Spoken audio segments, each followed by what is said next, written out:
Hello students, welcome to my English class with Sanjay Jha. এখন আমি তোমাদের ক্লাস 8-এর সেকেন্ড সামেটিভ এক্সাম তো একেবারে কাছে গেছে, কয়েকদিন পরে তোমাদেরকে দিতে হবে। সিন যে থাকবে সেটা তো তোমাদের প্যাসেজ দেওয়াই থাকবে, আর তার উপরে কোশ্চেনগুলো রেডি করা থাকবে। তো সিন দেখে তোমরা ভালো করে পড়ে সেগুলোর প্রশ্নের উত্তর করে দেওয়াটা সহজ আছে। কারণ হচ্ছে যে তোমাদের যে টেক্সট বুক আছে সেই টেক্সট বুকের লেসন কোনগুলো থেকে দিবে সেটা স্যার বলে দিয়েছেন। সাধারণত 5, 6, 7, 8 এই 4টা লেসনের মধ্যে হওয়া উচিত। সেই প্যাসেজটা তোমরা ভালো করে পড়ে নিয়ে সেই কমপ্লিট দি সেন্টেন্সেস বা কোশ্চেনের অ্যান্সার সেগুলো তোমরা করে নিবে। আনসিনও তাই প্যাসেজ দিয়ে দিবে, সেটা দেখে তোমাদের করতে হবে। সমস্যাটা এসে তারা কি গ্রামারে।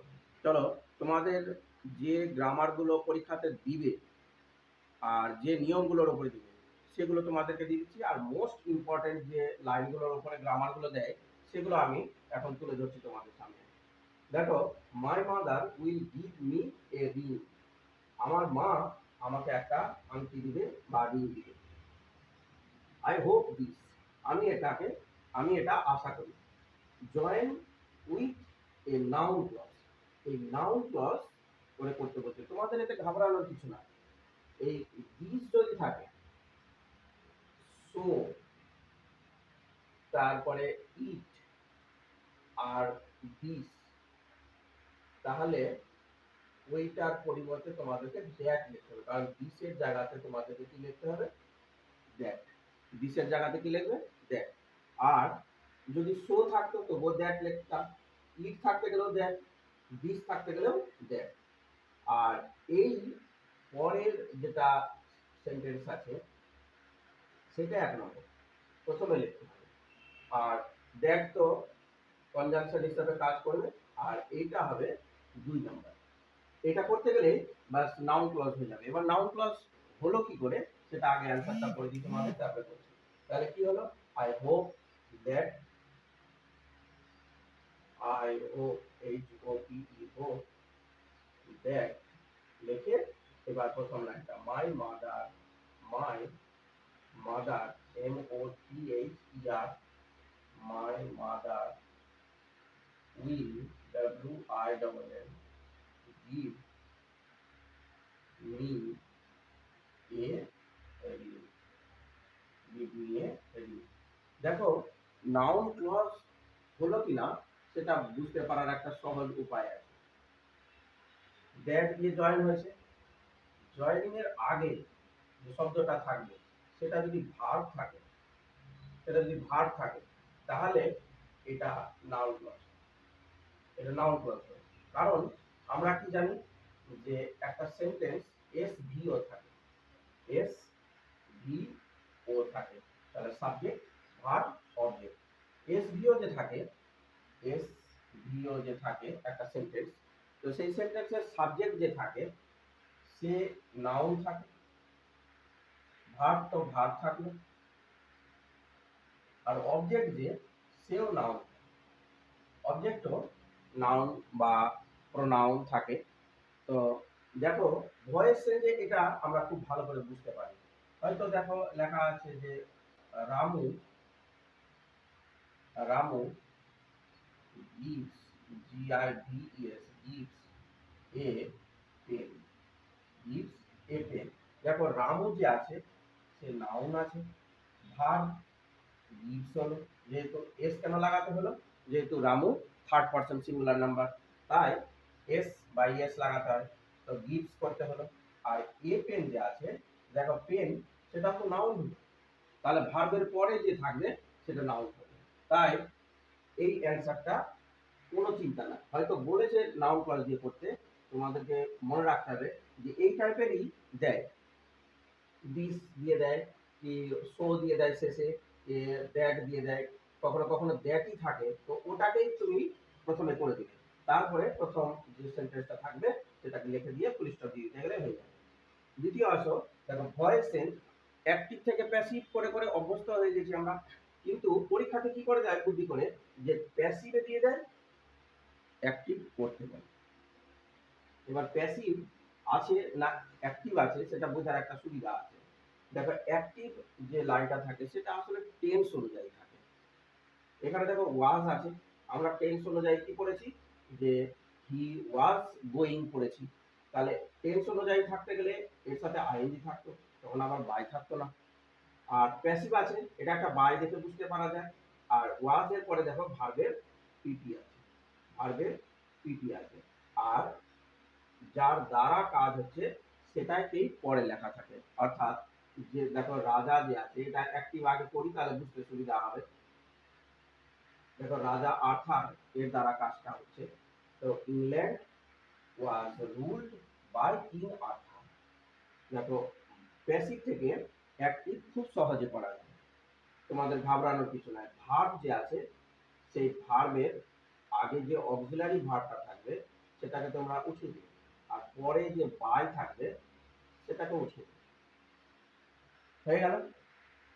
এইবার শেষ থেকে শুরুর দিকে চলো, 1 নম্বর, 2 নম্বর, 3 নম্বর। এবার যে বাই বলে থাকবে সেটাকে প্রথমে দেখবে। Arthur, ARTHUR, king Arthur. এবার ওয়াজ দেখে বুঝলাম যে ভার্বটাকে পাস্টে রাখতে হবে। এটা এই রুল যে আছে সেই রুল কিন্তু রুল হলো প্রেজেন্ট, রুলড RULED, রুলড হলো পাস্ট, আবার রুলড হলো পিপি, প্রেজেন্ট, পাস্ট আর past participle, V1 V2 V3। এই রুল যে আছে এইটা কিন্তু ভয়েস চেঞ্জে এই থার্ড ফর্মটা আছে রুল, কিন্তু এখন যেটা হচ্ছে সেটা থার্ড ফর্ম নয়, এই সেকেন্ড ফর্ম যেটা আছে সেটাও কিন্তু রুল। এই সেকেন্ড ফর্মটা বসবে, সেটা সিদ্ধান্ত নিলাম কিভাবে, যে ইজ এর পাস্ট টেন্স ওয়াজ, এম আর ইজ এর পাস্ট টেন্স কি হলো ওয়াজ। তাই এই পাস্ট করার জন্য, এই ওয়াজটা পাস্ট থাকার জন্য এই ভার্বটাকে পাস্ট। তো পাস্ট আর পিপি তো একই আছে, তাই কোনো সমস্যা হলো না, রুল বসে গেল। আর তারপরে 3 নম্বরে হলো ইংল্যান্ড, ইংল্যান্ড, ইংল্যান্ড বসে গেল। এবার গেল কিং আর্থার রুলড ইংল্যান্ড, এই অ্যান্সার হয়ে গেল। এবার এটা যদি দিত কিং আর্থার রুলড ইংল্যান্ড, এটাকে যদি প্যাসিভ করতে বলতো তাহলে কি হতো, কিং আর্থার হলো সাবজেক্ট, রুলড হলো ভার্ব, ইংল্যান্ড হলো অবজেক্ট। এই অবজেক্টকে তখন কি করতে হবে, যে প্রথমে নিয়ে চলে আসলো। আর এই রুলড যে আছে সে রুলড পাস্ট টেন্সে আছে, তাই থার্ড পারসন সিঙ্গুলার নাম্বার যেহেতু আছে ইংল্যান্ড, তাই ওয়াজ হলো। আর এই রুলড পাস্ট আছে, কিন্তু ভয়েস চেঞ্জে কি হয়, ভার্বের প্রেজেন্ট থাকতে গেলেও তোমাকে থার্ড করতে হবে, থার্ড ফর্ম মানে পিপি করতে হবে। আর সেকেন্ড থাকতে গেলেও তোমাকে পিপি করতে হবে, পিপি থাকতে গেলে পিপি রাখতে হবে। মানে ভয়েস চেঞ্জে প্যাসিভে তোমাকে ভার্বের পিপি থাকতেই হবে, সে যে টেন্সে থাকুক না কেন। তারপরে ইংল্যান্ড আছে, ইংল্যান্ড বসে গেল। তোমাদের একটা ডিগ্রি দিবে, দেখো October is the best time, October is the best time. এটাকে পজিটিভ আর কম্পারেটিভ দুটোই ডিগ্রি আমি তোমাদেরকে করে দিচ্ছি। দেখো পজিটিভ ডিগ্রি দেওয়া হবে, পজিটিভ। আমি এর আগের ভিডিওতে তোমাদেরকে ডিগ্রিটা, যদি কোনো অসুবিধা হয়, এত সুন্দর করে করেছি আমি ওই ডিগ্রির নিয়ম দিয়ে, এত সুন্দর করে বোঝানো আছে, শুধু ডিগ্রি লেখা হবে দেখবা। সেই ডিগ্রিটা দেখে নিতে গেলে তোমার ডিগ্রিতে আর কোনো অসুবিধা থাকার কথা না। দেখো যে ওখানে লেখা হবে যে সুপারলেটিভ ডিগ্রিতে আছে, দেখো ডি আর গুড, বেটার, বেস্ট। গুড হলো পজিটিভ, বেটার হলো কম্পারেটিভ, আর বেস্ট হলো সুপারলেটিভ। সুপারলেটিভ আছে বলে তার আগে ডি লাগানো আছে। দেখবে যে ওয়ান অফ কথাটা আছে কি না সুপারলেটিভে, দেখো ওয়ান অফ কথাটা না, তাহলে এর নিয়ম হলো no other plus LDBDS, no other, no other plus LDBDS, এই নিয়মে পজিটিভ ডিগ্রিটা হবে। নো আদার লিখতে হবে শুরুতে, লিখলাম শুরুতে no other, no other, no আদারের কাজ হয়ে গেল। তারপরে কি বলছে, এলডি, এলডি কথাটার মানে হচ্ছে ল্যাটার পার্ট অফ ডিগ্রি, ডিগ্রির পরের অংশ। বেস্ট হলো ডিগ্রি, সুপারলেটিভ ডিগ্রি, তার পরের অংশ যা থাকবে এটা হলো এলডি, মানে টাইম। তাহলে নো আদার টাইম, এলডির কাজ হয়ে গেল। ভি মানে হলো ভার্ব, এখানটাতে ভার্ব হচ্ছে অক্সিলারি ভার্ব যেটা থাকে সেটা। দেখো ইজ আছে প্রেজেন্ট টেন্সে, ইজি বসলো এক বচনে, ভার্বের কাজ হয়ে গেল। তারপরে কি লেখা আছে, ডি। আমরা কোন ডিগ্রি করছি, পজিটিভ ডিগ্রি।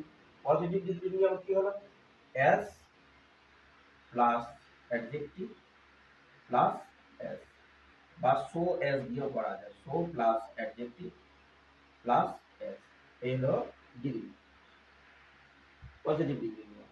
তাহলে আমরা এস এস দিয়ে করছি, তাহলে এস আর এস এর পরে পজিটিভ ডিগ্রিতে কি আছে, গুড, বেটার, বেস্ট। তাহলে আমাদেরকে পজিটিভ ডিগ্রিটা নিতে হবে, গুড নিলাম, গুড।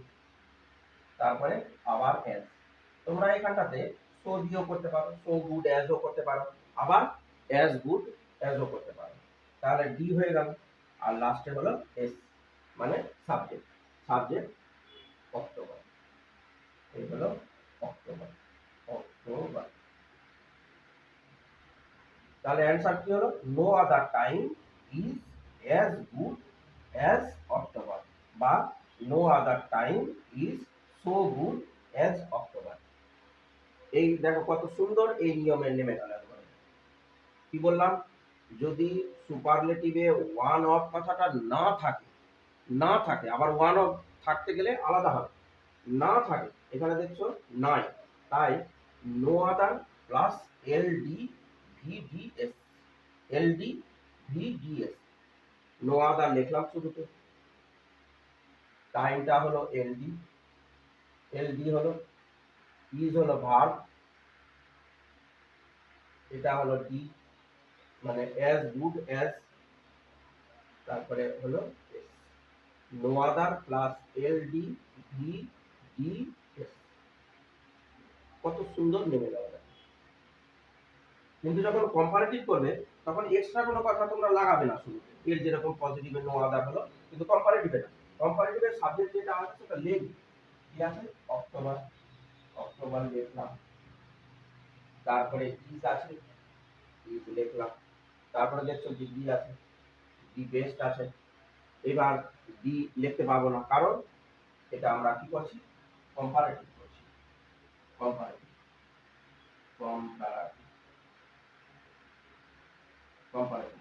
কম্পারেটিভে কি হবে, যে যেটা সাবজেক্ট থাকবে অক্সিলারি ভার্ব পর্যন্ত সেটা লিখবে, অক্টোবর ইজ, অক্টোবর ইজ হলো। এইবার আমাদেরকে কি করতে হবে, যে কম্পারেটিভ কি হলো, বেস্ট এর কম্পারেটিভ কি হলো, বেটার, কারণ গুড হলো পজিটিভ, বেটার হলো কম্পারেটিভ, তাহলে বেটার লাগানো। আর বেটারের পরে কি বসে কম্পারেটিভে, দেন, কম্পারেটিভ ডিগ্রিতে দেন বসে, অক্টোবর ইজ বেটার দেন। এইবার তোমাদেরকে দেনের পরে যেহেতু ওয়ান অফ কথাটা নাই, তাই তোমরা দেনের পরে এনি আদার শুধু এক্সট্রা লাগাবে, any other, A N Y, any other, then any other, October is better than any other time, any other, any other time. এই হয়ে গেল কম্পারেটিভের answer, October is better than any other time, এই হলো কম্পারেটিভের উত্তর। পজিটিভে কি হলো, no other time is as good as October. দেখো কত সহজে হয়ে যাচ্ছে, আর তোমাদের গ্রামার এত ইম্পর্টেন্ট লাইনগুলো তোমাদেরকে দিয়ে দিলাম, আর সাথে সাথে নিয়মটাও তোমাদেরকে দেখিয়ে দিলাম, তোমাদের কাছে ক্লিয়ার হয়ে যাবে। আর অন্য কোনো লাইন দিতে গেলেও তোমরা যাতে পারো সেটা ভালো করে ভিডিওটা দেখে নাও, আর যেরকম দেখিয়ে দিচ্ছি সেটা তোমরা রিভিউ করে আবার দেখে নাও, দেখবে তোমাদের কাছে স্পষ্ট হয়ে যাবে। এরপরে তোমাদের ন্যারেশন করে দিয়েছি, my father said to me yesterday was a holiday, আমার বাবা বললেন যে গতকাল ছিল ছুটির দিন।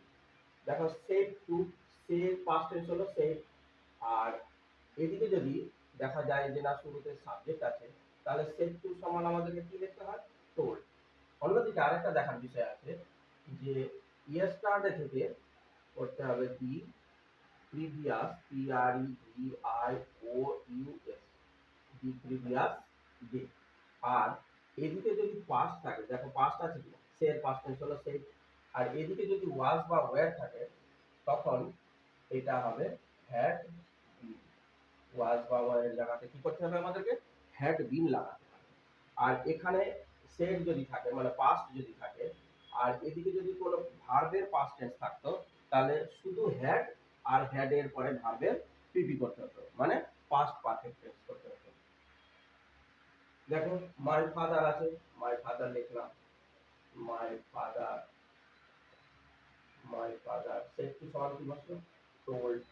তারপরে মি আছে, মি বসলো, তোমার জায়গাতে কি লাগাতে হবে? That. My father told me that. এবার the previous day had been a holiday এরকম না করে দিয়ে যে সাবজেক্ট একটা ইন্ট্রোডাক্টরি ইট নিয়ে আসবে। It had been, it had been a holiday, a holiday, আর ইয়ে স্টার্টে সমান the previous day, the previous day. এই হয়ে গেল narration sense. My father told me that it had been a holiday the previous day. দ্বিতীয় দেখো যে the children say how happy we are. How আছে ঠিকই, কিন্তু এখানে ইন্টারোগেটিভ বা কোশ্চেন মার্ক আছে কি? নাই।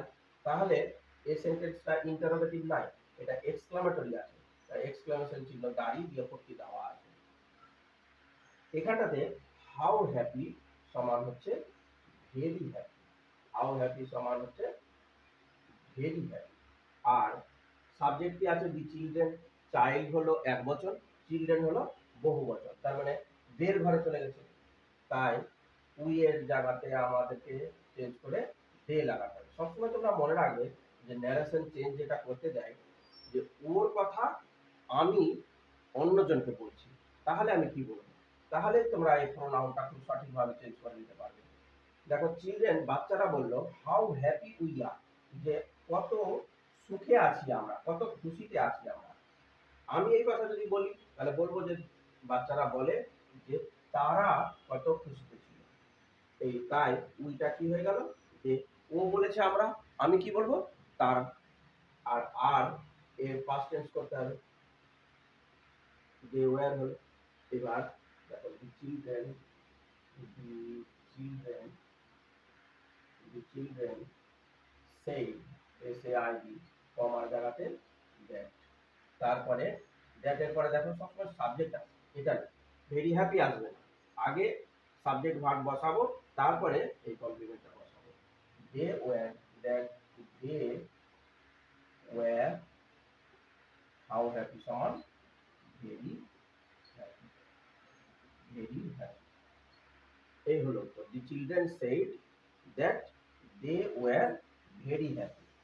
এবার যদি হেয়ার লেখা কখনো কখনো দিয়ে দেয় এখানটাতে, how happy we are here, এখানে যদি হেয়ার কথাটা লাগিয়ে দেয় এইচ ই আর হেয়ার, তাহলে তোমরাও এখানটাতে হেয়ার থেকে কি করতে হয়? তখন দেয়ার লাগাতে হয়, টি এইচ ই আর, দেয়ার লাগিয়ে দিলে the children said that they were very happy there, এই হয়ে যাবে। যদি হেয়ার না থাকে, আর পর্যন্ত লেখা থাকে, বাস এতটুকু লিখে দিলে, হেয়ারের আর কিছু করতে হবে না যদি না থাকে। এগুলো দেখো সেড ছিল, পাস্ট ছিল, কিন্তু একটা প্রেজেন্ট দিয়ে তোমাদেরকে দিলাম। সবসময় পাস্ট করে করে এমন হয়ে যায় যে তোমরা এইটা প্রেজেন্ট থাকা সত্ত্বেও এর অক্সিলারি ভার্বটাকে চেঞ্জ করে দাও। না, এটা একটা বড় ফ্যাক্টর আছে, এটা দেখার বিষয় আছে যে রিপোর্টিং ভার্বটা কোন টেন্সে আছে। এটা প্রেজেন্ট টেন্সে থাকতে গেলে এদিককার টেন্সে রিপোর্টেড স্পিচে টেন্সের কোনো পরিবর্তন হবে না, প্রোনাউন চেঞ্জ হবে। সেই প্রোনাউন অনুযায়ী তার যেটা অক্সিলারি ভার্ব আছে সেটা চেঞ্জ হবে, কিন্তু টেন্স চেঞ্জ করতে পারবে না। তাহলে হি সেজ আছে, হি সেজ বসলো, কমার জায়গা কি বসাতে হবে? দ্যাট। আর এই হি তো নিজেকে আই বলেছে, এই হি বা এখানে একটা বেটা ছেলের নাম হয়তো বসিয়ে দিলাম আমি এখানটাতে, যে সোনু বসিয়ে দিলাম। এই সোনুই না নিজেকে আই বলছে, তাহলে সোনু হলো বেটা ছেলে, এই আয়ের জায়গাতে এই হি বসাতে হবে আমাদের। এখানে যদি সি থাকতো তাহলে এখানেও আমাদেরকে সি বসাতে হবে। এবার হি এর পরে প্রেজেন্ট টেন্সে কি বসে? ইজ। আই এর পরে am, I am, we are, you are, he is, they are. He এর পরে ইজ বসে, আই ছিল তাই এম বসেছে। তারপরে এইটার কোনো পরিবর্তন আর করতে হবে না তোমাদেরকে, going to Durgapur, going to Durgapur, going to Durgapur, DURGAPUR। তাহলে মেডিসিন চেষ্টা কি হলো? He says that he is going to Durgapur. এরপরে দেখো একটা টেন্স নির্বাচন করতে দিয়েছি, আইডেন্টিফাই দি টেন্স। এটা একটা দিয়ে দিতে পারে তোমাদের, যে একটা সেন্টেন্স লিখে দিল, সেই সেন্টেন্সটাকে শুধু বলতে হবে যে কোন টেন্সে আছে। দেখো, Riya has been suffering from fever for 7 days। তোমরা জানো যে টাইমের আগে ফর বসাতে হয়, সময়ের অবধি 7 দিন ধরে। আর 7 দিন ধরে ও কি করছে? জ্বরে ভুগছে। যদি কোনো কাজ অতীতের একটা নির্দিষ্ট সময় থেকে তখনও পর্যন্ত বর্তমান বোঝায়, তাহলে প্রেজেন্ট পারফেক্ট কন্টিনিউয়াস টেন্স হয়। ওই জন্য দেখো, Riya third person singular number মানে হি এর ঘরে আছে, তারপরে হ্যাজ বিন আর মূল ভার্বের সাথে আইএনজি।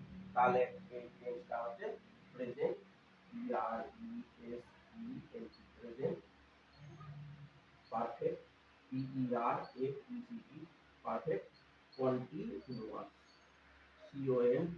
CONTINUOUS। শুধু তোমাকে অ্যান্সারের জায়গাতে প্রেজেন্ট পারফেক্ট কন্টিনিউয়াস টেন্স, এই কন্টিনিউয়াস এতটুকুই তোমাদেরকে লিখতে হবে। ব্যাস, দেখো কত সহজভাবে, এবং যে অসুবিধাগুলো তোমাদের মনে হচ্ছে সেই অসুবিধাগুলো সারিয়ে নিতে পারবে। একটা কি হয়ে যাবে, যে তোমরা হয়তো ভাবছো যে না এদিকে প্রেজেন্ট দিবে ভার্ব, তারই শুধু পাস্ট করে দিব। না, তোমাদের ক্লাস 8, 9, 10 এরকম দিবে না।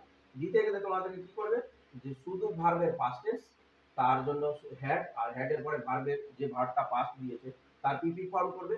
আর ওয়াজ বা ওয়্যার থাকতে গেলে তোমাকে কি করতে হবে? হ্যাড বিন বসাতে। এই টাইপের আসবে তোমাদের। এবং এই দেখে যেতে গেলে কদিন পরে তো পরীক্ষা আছে, সেটা দেখে নাও তোমরা সুন্দর করে। আর দেখো যে কত সুন্দর তোমাদের পরীক্ষাতে নামিয়ে দিতে পারবে। বিভিন্ন ধরনের করে দিলাম, যে সিলেবাসের মধ্যে তোমাদের আছে সে সব কিছু তোমাদেরকে কমপ্লিট করে দিলাম একটা দুটা করে। দেখো, কমপ্লেক্স দিতে পারে, আদরি ইজ লাফিং, আদরি হাসছে, নোবডি নোজ দ্য রিজন, কেউ জানে না কারণ। যখন দেখবা যে রিজন কথাটা লেখা থাকবে, রিজন, রিজন কথাটার মানে কি? কারণ। রিজন মানে কারণ। আমরা যদি কোনো কিছুর কারণ জানতে চাই, তাহলে হোয়াই বা কেন দিয়ে জিজ্ঞাসা করি। কেউ হাসছে, তার কারণ বুঝতে পারছি না, তখন বলবো যে কেন তুই হাসছিস, কেন হাসছো? তাহলে হোয়াই দিয়ে আমাদেরকে জয়েন করতে হবে। এখানে রিজন আছে, কারণ। তাহলে প্রথম লাইনটা লিখবো, এই আদরি ইজ লাফিং আর নোবডি নোজ দ্য রিজন। এই পরের লাইনটাকে আমাদেরকে প্রথম লিখতে হবে, nobody knows the reason why Adori is লাফিং।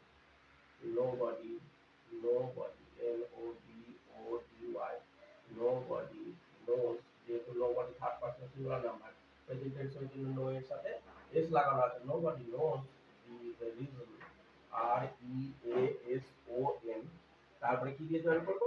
হোয়াই, হোয়াই আদরি ইজ লাফিং, ADORI, আদরি ইজ লাফিং, LAUGHING। তাহলে দেখো কমপ্লেক্স হয়ে গেল। কমপ্লেক্সের নিয়ম কি আছে, যে একটা মেইন ক্লজ, একটা মেইন ক্লজ, CLAUSE। তোমরা এর আগে ক্লজ, ফ্রেজ এটা জেনে গেছো, যে বড় বাক্যের একটা ছোট অংশ। আগে দেখবো যে কি দিয়ে জয়েন হচ্ছে, হোয়াই দিয়ে। তাহলে হোয়াই থেকে এই বাক্যটা যেখানে শেষ হয়েছে সেটা হচ্ছে সাব ক্লজ, সাব ক্লজ, এই সাব ক্লজ। আর যেটা স্বাধীন আছে সেটা হচ্ছে মেন ক্লজ। যাকে মেন ক্লজ বলে তাকে আবার প্রিন্সিপাল ক্লজ বলে, PRINCIPAL, প্রিন্সিপাল ক্লজ। আর যে সাব ক্লজ আছে তাকে ডিপেন্ডেন্ট ক্লজ বলে, ডিপেন্ডেন্ট ক্লজ। তো তোমাদের এটাও জেনে রাখতে হবে, যাকে মেন ক্লজ বলে তাকেই প্রিন্সিপাল ক্লজ বলে, যাকে সাব ক্লজ বলে তাকে ডিপেন্ডেন্ট ক্লজ বলে। এরপরে আসো, the boy was too small to reach the tree. যখন টি ডবল ও আছে আর টিও আছে, দেখো এতে কমপ্লেক্স করাটা সহজ। কারণ হচ্ছে যে টি ডবল ও সমান হচ্ছে সো বা ভেরি। আসলে তিনটারই কিন্তু একই মানে, বেশি অর্থে ব্যবহার করা হয়। টু স্মল মানে কি? ভেরি স্মল, খুব ছোট। টি ডবল ও মানেও তা, সো মানেও তাই, ভেরি মানেও তাই। আসলে কি, যে এই টু কথাটা তোমাকে লিখতে বারণ করছে, তুমি সো বা ভেরি যে কোনো একটা লেখো। কখনো কখনো যদি ব্র্যাকেটে লিখে দেয় তোমাকে একদম মনে করে যে না ভেরি ইউজ ভেরি, তখন তুমি সো লাগাতে পারবে না, তখন তোমাকে ভেরি লাগাতে হবে, কিন্তু এই সময় সাধারণত বলে। আর টিও সমান ক্যান নট, টিও সমান ক্যান নট হয়, কিন্তু বাক্যে যখন ইজ থাকে, এমটা খুব কম থাকে, এম ইজ আর খুব কম থাকে, সাধারণত ইজ থাকে। আর ক্যানেরই পাস্ট টেন্স কুড হয়ে যাবে, COULD কুড নট, যখন ইজ এর পাস্ট টেন্স ওয়াজ বা আর এর পাস্ট টেন্স ওয়্যার দিয়ে থাকে। সাধারণত থাকে না, সাধারণত কি হয়ে যায় যে এখানটাতে ইজ বা ওয়াজই থাকে, কারণ বেশিরভাগ দেখি যে থার্ড পারসন সিঙ্গুলার নাম্বার দিয়েই করে। যখন প্লুরাল নাম্বার দিয়ে করবে তখন এই জায়গাটাকে প্লুরাল অক্সিলারি ভার্ব ব্যবহার করতে হয়। যাই হোক, এখন যেটা আছে দেখো ওয়াজ আছে, ওয়াজ, আর তাই টিও সমান আমাদেরকে কি করতে হবে, কুড নট, টিও সমান আমাদেরকে কুড নট করতে হবে। তাহলে এতদূর আমাদেরকে লিখতে হবে, টিওর আগে তো লিখতে হবে। The boy was so বা very small, very small, তারপরে এক্সট্রা দুটো শব্দ আছে, দ্যাট আসবে, আর এর সাবজেক্ট যে আছে যে তার প্রোনাউন তোমাকে আনতে হবে। বেশিরভাগ ক্ষেত্রে কি দেখা যায় যে এখানে প্রোনাউন দিয়েই মানে হি বা সি যে সব দিয়েই শুরু করা থাকে, ফলে ওটাই লিখে দিতে হয়, খুব সুবিধা হয়। আমি সেটার ব্যতিক্রম করে যে কখনো কখনো এটা যেহেতু করে, তাই দি বয়ের প্রোনাউন আমরা কি লিখবো পরিবর্তে, হি লিখবো। আর এই দ্যাট আর হি এই দুটো এক্সট্রা তোমাদেরকে আনতে হবে, তারপরে টু এর কাছে যেতে পারবে। এখানে লেখার পরে স্মলের পরে এবার টু এর জায়গাতে টু নট লিখে দিবে, সেরকম না। দেখো কি আছে পুরোটা কমপ্লিট করি তারপরে বলছি। তার হি এর পরে এবার টু এর কাছে যেতে পেলাম, টু সমান কি লিখতে হবে আমাদেরকে, টু নট, তারপরে টু এর পর থেকে শেষ পর্যন্ত লিখে দিবে, could not reach, REACH D ER, দেখো দ্যাট দিয়ে জয়েন হলো, দ্যাটের আগেও একটা পূর্ণ বাক্য আছে, আর দ্যাটের বাক্যের পরেও আবার এস দিও আছে। এইটা তোমাদেরকে করতে হবে, দ্যাট আসবেই, আর তারপরে কিন্তু দ্যাটের পরে সবসময় নাউন বা প্রোনাউন আছে, সেটা তোমাকে বসাতে হবে, তারপরে তুমি টু এর কাছে যেতে পেরে। এরপরে দেখো he is poor but he is honest, যখন বাট থাকবে আর কমপ্লেক্স করতে বলবে তখন অতি সহজ, এই বাট থাকতে গেলে আমাদের শুরুতে দো, CHOUGH, দো, আর এই পর তোমরা লাগিয়ে দিবে, লিখে দিবে, আর এই বাটটাকে তোমাদেরকে উঠে বাটের জায়গাতে তোমরা কমা দিবে, দো বা দো লাগালা, তারপরে কি লেখা আছে, he is poor, he is poor, POOR পোর, কমা, আবার he is happy, he is happy, কারণ বিপরীত, সে গরিব আছে কিন্তু সুখী আছে। দেখো তাহলে অ্যান্সারটা কি হলো, দো হি ইজ পুয়ার, কমা দিয়ে হি ইজ হ্যাপি। বাট যদি থাকলো আর কমপ্লেক্স যদি করতে বলো তখনই তোমাকে বাটটাকে উঠিয়ে দিতে হবে আর দো লিখতে হবে। তোমরা আরেকটা নিয়ম সাথে সাথে জেনে নাও যে কমপ্লেক্সে কমপ্লেক্সে দো আছে, যখন কম্পাউন্ডে POUND কম্পাউন্ডে বাট থাকে, এটা একটা কম্পাউন্ড সেন্টেন্স, বাটের আগেও একটা স্বাধীন বাক্য আছে, বাটের পরেও আছে একটা স্বাধীন বাক্য। তাই কম্পাউন্ডে যখন তোমাদের বাট থাকবে, কমপ্লেক্সে তোমাদেরকে কি করতে হবে, দো বা অল দো দিয়ে করতে হবে, আর এই বাটটাকে উঠে দিতে হবে। আর যখন সিম্পল বলবে, এই সেন্টেন্সটাকেই যখন সিম্পল করতে বলবে তখন শুরুতে তোমাদেরকে in spite, SPITE, in spite of বা ডিসপাইট বাক্যের শুরুতে লিখতে হবে, ইন স্পাইট অফ বা ডিসপাইট। এই 10টা তোমাদের মোস্ট ইম্পর্টেন্ট এক্সামের জন্য আছে, এটা আমি তুলে ধরলাম তোমাদের সামনে, সাথে সাথে আমি তোমাদেরকে ডিটেলস একবারে সুন্দর করে বুঝিয়ে দিলাম এই নিয়মটা। আর কি তোমাদের মনে হচ্ছে যে ভয় লাগছে পরীক্ষাতে? না, এই ভিডিওটা তোমরা ভালো করে ভালো করে আমি যা যা বলছি এবং লেখছি সেটা শুনে নিতে গেলে তাহলে আর ভয় থাকবে না। তোমরা সুন্দর করে এটাকে বুঝে নাও আর পরীক্ষাতে যাও। সিন আনসিনের তো প্যাসেজ দেওয়াই থাকবে। আর রাইটিং সেটা তোমাদেরকে করে নিতে হবে। বইয়ের যেগুলো রাইটিং আছে আর ইম্পর্টেন্ট যেগুলো রেলিভেন্স আছে এই সময় প্রাসঙ্গিক কিছু, সেটা তোমাদেরকে করে নিতে হবে। তোমরা যদি মনে করো যে না আমার এই ভিডিওগুলো তোমাদের কাজে দিচ্ছে, তোমাদের পরীক্ষাতে দেখবে যে ভালো ফল তোমরা করতে পারছো কিনা, কমন আসছে কিনা, তাহলে আমার পাশে থেকো, আমার এই ভিডিওগুলো কন্টিনিউ করিও। আর তোমাদের যারা পরিচিত আছে তাদেরকেও এই জেবি টিউটোরিয়াল এই চ্যানেলটার সম্পর্কে জানায়ও, আর তারাও যাতে সাবস্ক্রাইব করে, লাইক শেয়ার করতে কখনোই ভুলবে না। কোনো কিছু যদি তোমাদেরকে বলার থাকে তাহলে আমার কমেন্ট বক্সে কমেন্ট করো আর আমার পাশে থেকো। ধন্যবাদ।